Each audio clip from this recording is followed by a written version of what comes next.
चंद्रपूर जिल्ह्यात परत एकदा गोळीबार, राजुरा शहरात झाली फायरिंग। चंद्रपूर जिल्ह्यात गुन्हेगारीने डोकं वर काढलं असून आज 23 जुलै रोजी सायंकाळी 7:30 वाजता अज्ञात दोघांनी शिवजोत सिंग देवल याच्यावर गोळीबार केला असून जिल्ह्यात सतत गोळीबाराचे सत्र सुरू आहे।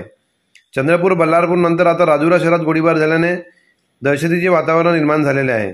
सायंकाळी 7:30 वाजता दरम्यान दुचाकीवर अज्ञात दोघांनी शिवजोत सिंग देवल याच्यावर गोळ्या झाडल्या। यामध्ये देवल याचा जागीच मृत्यू झाला आहे।